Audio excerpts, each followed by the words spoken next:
இனி cook with கோமாளியில Joya அவங்க இல்லையா, அப்பா சரத்குமார் அவர்னால வரலட்சுமி அவருடைய காதல் வாழ்க்கையும் போயிருச்சு, சினிமா வாழ்க்கையும் போயிருச்சுன்னு ஒரு முக்கியமான பிரபலம் ஒரு சில விஷயங்களை சொல்லியிருக்காங்க. வாங்க என்னாச்சுங்கிறத பார்க்கலாம். குக்கு வித் கோமாளி நிகழ்ச்சி எல்லார்கிட்டயுமே நல்ல வரவேற்பு பெற்ற நிகழ்ச்சி. இந்த நிகழ்ச்சியில யார் கலந்துகிட்டாலுமே அவங்களுக்குன்னு தனி ரசிகர்கள் உருவாகிருவாங்க. ரொம்பவே ஃபன்னா கொண்டு போவாங்க இந்த நிகழ்ச்சியை. சோ எல்லாரும் விரும்பி பார்க்கிற ஒரு நிகழ்ச்சியாவும் இருக்கு. இந்த முறை இந்த நிகழ்ச்சியில ஜோயா இவங்க தனக்குன்னு ஒரு தனி ரசிகர் கூட்டத்தையே உருவாக்கிக்கிட்டாங்கன்னு சொல்லலாம். ஒரு சிலர் தேவையில்லாம இவங்கள சமூக வலைதளங்கள்ல திட்டினாலும் ஒரு சிலர் இவங்களுக்கு ஆதரவு தாங்க கொடுத்துட்டு இருக்காங்க. இவங்களுக்கு சரியா சமைக்க தெரியலனாலும் இவங்க இந்த நிகழ்ச்சியில இருக்காங்க அப்படின்னு சொல்லி நிறைய கருத்துக்கள் வந்துட்டு இருக்கு. நிறைய மீம்ஸ் எல்லாம் கூட போட்டுட்டு இருந்தாங்க.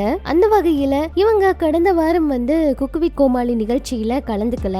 இத பார்த்த ஒரு சிலர் அப்போ உங்களை வெளியேற்றிட்டாங்களா, நீங்க இந்த நிகழ்ச்சியில இல்லையா அப்படின்னு எல்லாம் கூட கேட்க ஆரம்பிச்சுட்டாங்க. இவங்க குக்கு வித் கோமாளில இருந்து விலகிட்டாங்கன்னு செய்திகள் பரவுனதை தொடர்ந்து இப்ப இவங்களே அதுக்கு ஒரு பதில் கொடுத்திருக்காங்க. நான் இந்த வாரம் குக்கு வித் கோமாளியில கலந்துக்காதது காரணம் எனக்கு கொஞ்சம் உடல்நிலை சரியில்லை, அதனாலதான் நான் கலந்துக்கல. இப்ப நான் உடல்நிலை தேறி வரேன், அடுத்த வாரத்துல நான் வந்துருவேன் அப்படிங்கிற மாதிரி பதில் கொடுத்திருக்காங்க. சோ இந்த நிகழ்ச்சியில முக்கியமா ரொம்ப சுவாரஸ்யமா ஜோயா அவங்களும் இருக்காங்க. அதனால கண்டிப்பா அவங்களை கடைசி வரைக்கும் வெளியே அனுப்ப மாட்டாங்க, கவலைப்படாதீங்க அப்படின்னு ஒரு சில ரசிகர்கள் அவங்களுடைய கருத்துக்களை பதிவிட்டிருக்காங்க. அடுத்த வார எபிசோட்ல அவங்கள பார்க்க முடியும் அப்படின்னு அவங்களே சொல்லியிருக்காங்க. இப்படி இது ஒரு பக்கம் இருக்க, அப்பா சரத்குமார் அவர்னாலதான் வரலட்சுமி அவங்களுடைய சினிமா வாழ்க்கையும் போயிருச்சு, காதல் வாழ்க்கையும் போயிருச்சுன்னு முக்கியமான பத்திரிகையாளர் ஒருத்தர் ஒரு சில உண்மைகளை உடைச்சு சொல்லியிருக்காரு. கோடிக்கணக்கில் செலவு பண்ணி மகளோட திருமணத்தை எல்லாருமே ஆச்சரியமா பாக்குற அளவுக்கு பிரம்மாண்டமா அதுக்கான ஏற்பாடெல்லாம் சரத்குமார் அவர் தன்னோட மகளுக்காக செய்து கொடுத்திருக்காரு. இதுல நிறைய பிரபலங்கள் கலந்துக்க இருக்காங்க. ஆனா இத பத்தி ஒரு பத்திரிகையாளர் என்ன சொல்லியிருக்காருன்னா, சங்கர் அவர் இயக்கிய பாய்ஸ் படத்துல முதல்ல வரலட்சுமி சரத்குமார் அவங்க தான் நடிக்கணும். முதல்ல சரத்குமார் அவர் தான் சங்கர் அவர்கிட்ட கால் பண்ணி என்னோட பொண்ணு நடிக்க மாட்டாங்க அப்படின்னு சொல்லி பேசியிருக்காங்க.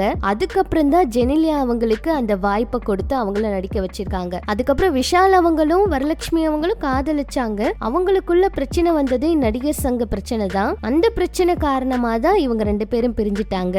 ஆரம்பத்துல சினிமா வாழ்க்கைக்கும் இவர் தான் ஒரு முட்டுக்கட்டையா இருந்தாரு, காதல் வாழ்க்கைக்கும் இவர் தான் ஒரு முட்டுக்கட்டையா இருந்தாரு அப்படிங்கிற மாதிரி பிரபலமான பத்திரிகையாளர் இந்த விஷயத்த சொல்லி இருக்காரு. ஆனா இப்ப வரலட்சுமி அவங்க திருமணம் பண்ணிக்க போறவருக்கு நிறையவே கோடிக்கணக்கில் சொத்து இருக்கு அப்படின்னும், காதல் கணவர் வரலட்சுமி அவங்களுக்காக நிறைய விஷயங்களை பிரம்மாண்டமா திருமண ஏற்பாடுகளை பண்ணியிருக்காரு, அவர் தான் தாய்லாந்துல திருமணத்தை வைக்கவே முடிவு பண்ணாரு அப்படிங்கிற தகவலும் வெளியாகி இருக்கு. இது பற்றி உங்களோட கருத்து சொல்லுங்க.